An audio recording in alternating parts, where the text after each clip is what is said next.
প্রিয় দর্শক ও শ্রোতাবৃন্দ, আমাদের প্রেম তীর্থ প্ল্যাটফর্মের আরও একটি নতুন ভিডিওতে আপনাদের সবাইকে আমন্ত্রণ জানাচ্ছি। আমি এর আগের ভিডিওগুলিতে বলেছি যে নিজের ধ্যানের মাধ্যমে নিজের লোভ, হিংসা, অহংকার ও অন্য সকল বাসনা থেকে সম্পূর্ণভাবে মুক্ত হয়ে কামিল হবে, পরমের সাথে পরম প্রেম করার সামর্থ্য লাভ করবে, সেই পরমকে জানতে পারবে। নিজেকে পরিবর্তন ছাড়া, নিজের আত্ম উপলব্ধি লাভ ছাড়া এবং নিজের ভেতরে যে রিপুগুলি আছে, লোভ, ক্রোধ, কাম, মোহ, মদ মাৎসর্য। মদ মাৎসর্য মানে হলো হিংসা ও অহংকার। এই রিপুগুলি থেকে নিজেকে মুক্ত করে পুরোপুরিভাবে যে পরিশুদ্ধ না হবে, সে পরমের সাক্ষাৎ লাভ করতে পারবে না। পরমের সাক্ষাৎ লাভ না করে সে যত কথা বলবে, যত কাজ করবে, সবগুলি ভুল হবে, সবগুলি মিথ্যা হবে। পরমের সাথে পরম সাক্ষাৎ যতক্ষণ লাভ না হবে, ততক্ষণ পর্যন্ত সে পরমের ব্যাপারে যত আলোচনা করবে, সেই সবগুলি আলোচনা সে কারো না কারো কাছ থেকে শুনে করবে। এবং সে হয় কারো কাছ থেকে শুনবে, না হয় কোনো লিখিত বইয়ে পড়বে, কোনো শাস্ত্রে পড়বে, বা কারোর ব্যাখ্যা শুনবে ইত্যাদি। এগুলি তার নিজের নয়। অন্যর কাছ থেকে যে জ্ঞানটা সে পাবে, সেই জ্ঞানটা তার নিজের নয়। পরম জ্ঞানের ব্যাপারে একজন কামিল ফকির একটি সুন্দর ব্যাখ্যা দিয়েছেন। একজন কামিল ফকির বলেন যে তোমার কাছে দুই রকমের জ্ঞান আছে। তোমার কাছে দুই রকমের জ্ঞান আছে। একটা জ্ঞান হলো তোমার পানির ট্যাঙ্কে যে পানি জমা রাখো, সেই পানির মতো, এবং সেই পানি তুমি কোথাও থেকে এনে সেখানে সংগ্রহ করে রাখো। পাইপের মাধ্যমে বা মোটরের মাধ্যমে তুমি পানি কোথাও থেকে এনে পানির ট্যাঙ্কে সংরক্ষণ করে রাখো, এবং তোমার যখন দরকার হয় তখন তুমি সেই পানি ব্যবহার করো। এটা হলো এক প্রকার জ্ঞান। আর আরেক প্রকার জ্ঞান আছে যেটা কুয়ার মতো বা নলকূপের মতো। সেটা তোমার নিজে যেখানে আছো সেই জায়গাকে খনন করতে হবে, নিজের গভীরে যেতে হবে।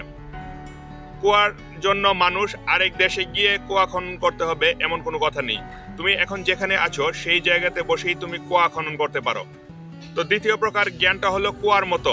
তুমি নিজেকে খনন করবে, এবং খনন করতে করতে তুমি স্বচ্ছ পানির সাক্ষাৎ লাভ করবে। এবং খনন করতে করতে প্রথমে তুমি পাথর, মাটি, বালি ইত্যাদি পাবে।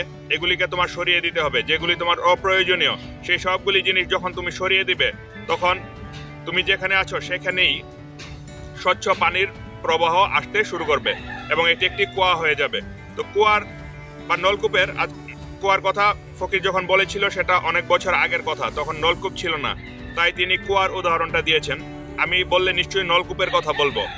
এক প্রকার জ্ঞান আছে পানির ট্যাঙ্কের মতো, ফকির বলেছিল পানির হাউসের মতো বা পুকুরের মতো। আর আরেক প্রকার জ্ঞান আছে হলো কুয়ার মতো, ফকির বলেছিল। আর আমি বলবো নলকূপের মতো। তো নলকূপের মতো যে জ্ঞানটা, সেই জ্ঞানটা কোনোদিন শেষ হবে না। নলকূপের পানি কোনোদিন শেষ হয় না, এবং নলকূপের পানি সবসময় স্বচ্ছ থাকে। আর হাউসের পানি বা পানির ট্যাঙ্কে যে পানি থাকে, সেই পানি একটা সময় পর দূষিত হয়ে যায়, এবং সেই পানির ভেতরে শেওলা এবং ক্ষতিকর বিভিন্ন জিনিস জমে। তোমাদের যে শাস্ত্র এবং ধর্মের নামে যে যে জিনিসগুলিকে তোমরা আঁকড়ে ধরে বসে আছো, সেই জিনিসগুলিকে যারা ধ্যানের মাধ্যমে আত্মোপলব্ধি লাভ করেছে তাদের কথা আলাদা। ধ্যানের মাধ্যমে যারা পরমের সাথে পরম বন্ধুত্ব করতে পেরেছে তাদের কথা আলাদা। সেই পরম জ্ঞানী ব্যক্তিরা ছাড়া অন্য সাধারণ মানুষ, তোমরা যারা ধর্মের নামে বিভিন্ন জিনিসকে আঁকড়ে ধরে আছো, সেই জিনিসগুলি একটি 1000 বছর পুরনো পানির ট্যাঙ্কে জমা থাকা পানির মতো। সেই পানিতে যেমন শেওলা থাকবে এবং নানা রকম ব্যাকটেরিয়া ইত্যাদি থেকে তোমার ক্ষতির কারণ হবে, তোমার ধর্মের নামে যে জিনিসগুলিকে তুমি ধরে রেখেছো, সেই জিনিসগুলিও তোমার পরম জ্ঞান লাভের ক্ষেত্রে ক্ষতির কারণ হয়ে দাঁড়াবে। এগুলি তোমাকে পরম জ্ঞানের দিকে যেতে দিবে না, এবং এটা তোমার সমাজের দিকে তাকালেই তুমি দেখতে পারবে। তুমি তোমার এই শাস্ত্র বা তোমার এই দল বা তোমার এই মুখস্থ বিদ্যা ইত্যাদিকে ধরে রেখে তুমি পরম জ্ঞানের দিকে অগ্রসর হতে পারবে না। এবং তুমি অগ্রসর হলেও তোমার দলের যে অন্য লোকেরা আছে তাদের অহংকার ক্ষতিগ্রস্ত হবে, এবং তারা সবাই মিলে তোমাকে বাধা প্রদান করবে। তারা এটা কোনোভাবেই মেনে নিতে পারবে না যে তারা যা পায়নি তা তুমি পেয়ে যাচ্ছ, তুমি তাদের থেকে এক ধাপ অগ্রসর হয়ে গেছো। এটা তারা কোনোভাবেই মেনে নিতে পারবে না, এবং তাদের দল বড় আছে, তারা সবাই মিলে তোমাকে বাধা দিবে।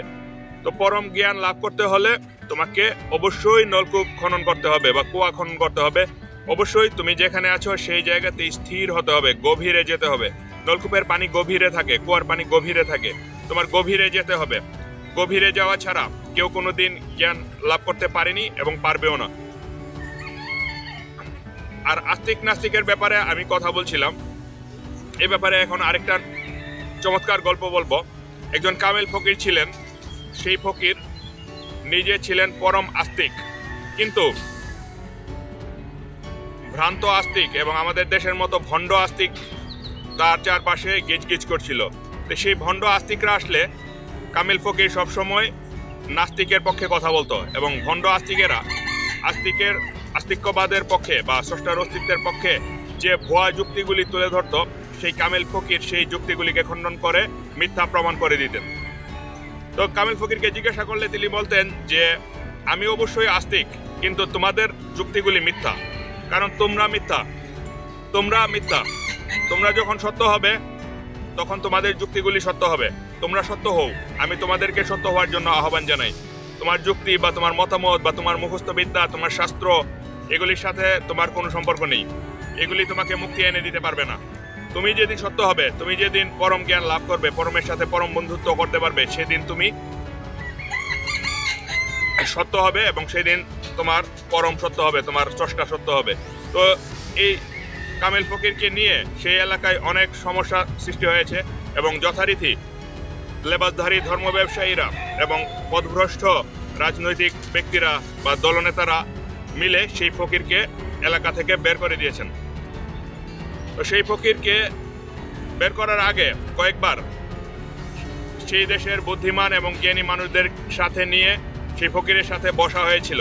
ফকিরকে বারবার জিজ্ঞাসা করা হয়েছিল যে তুমি আস্তিক হলে তুমি আমাদের দলে আসো না কেন, এবং তুমি আমাদের কথা স্বীকার করো না কেন, আমি যা বলি তার বিরোধিতা করো কেন, তুমি আমার যুক্তি খণ্ডন করো কেন।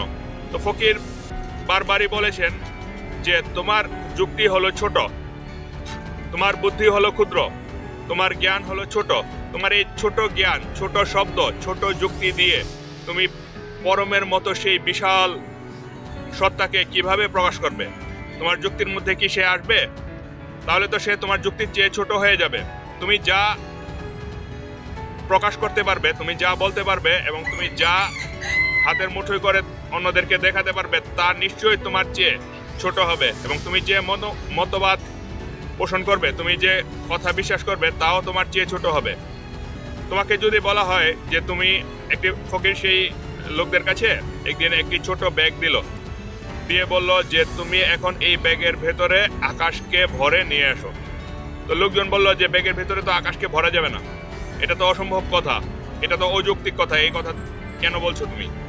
তো ফকির বললেন যে ব্যাগের ভেতরে যেভাবে আকাশকে ভরা যাবে না, তোমার এই ছোট যুক্তি, তোমার এই ছোট বুদ্ধি, তোমার এই ছোট জ্ঞানের ভেতরেও পরমকে ভরা যাবে না। তুমি তোমার এই ছোট জ্ঞান, বুদ্ধি, যুক্তি দিয়ে পরমকে প্রকাশ করতে পারবে না। তখন সেই বুদ্ধিমান লোকেরা ফকিরকে জিজ্ঞাসা করলো যে তাহলে তুমি পরমকে বিশ্বাস করো কেন? ফকির বললেন যে এজন্যই আমি পরমকে বিশ্বাস করি, তিনি অনেক বড়, তোমরা যে তাকে প্রকাশ করতে পারবে না, তোমরা যে তোমার জ্ঞান, বুদ্ধি, যুক্তির মধ্যে তাকে আনতে পারবে না, তোমরা যে তোমার শত চেষ্টা করেও তোমাদের মতামতকে সত্য বলে আমার সামনে প্রতিষ্ঠিত করতে পারবে না, সেজন্যই আমি তাকে অনেক বড় মনে করি, তাকে অনেক শ্রেষ্ঠ মনে করি এবং তার উপর আমি আস্থা স্থাপন করি। যেদিন তোমরা তোমার এই ছোট যুক্তি, ছোট বুদ্ধি বা ছোট জ্ঞানের ভেতরে তাকে নিয়ে আসতে পারবে, তোমরা যেদিন তাকে প্রকাশিত করে ফেলতে পারবে, তোমরা যেদিন তাকে পুরোপুরিভাবে ব্যাখ্যা করে ফেলতে পারবে, সেদিন আমি আর আস্তিক থাকবো না, সেদিন আমি আর তাকে বিশ্বাস করব না। কিন্তু তোমরা তাকে তোমার এই ছোট জ্ঞান, বুদ্ধি, যুক্তি দিয়ে প্রকাশ করতে পারো না বলেই আমি তার উপর আস্থা স্থাপন করি, এবং আমি তোমাদেরকে যতবার তোমার ভুয়া যুক্তিগুলি খণ্ডন করি এবং তার অস্তিত্বের প্রমাণগুলিকে আমি যতবার খণ্ডন করি, ততবার আমি তার উপর আরো বেশি করে আস্থাশীল হই আগের চেয়ে, এবং ততবার আমি বলি যে সে অনেক বড়। সেই জন্য যত রকম যুক্তি আনা হোক, যতই শব্দ আনা হোক, এই ছোট শব্দ বা ছোট যুক্তির মধ্যে সেই মহান সত্তাকে পুরোপুরিভাবে ব্যাখ্যাও করা যাবে না, পুরোপুরিভাবে সবার সামনে প্রমাণও করা যাবে না। তো এভাবেই কামেল ব্যক্তিরা আরেকজনকে পরমের দিকে ধাবিত করেন।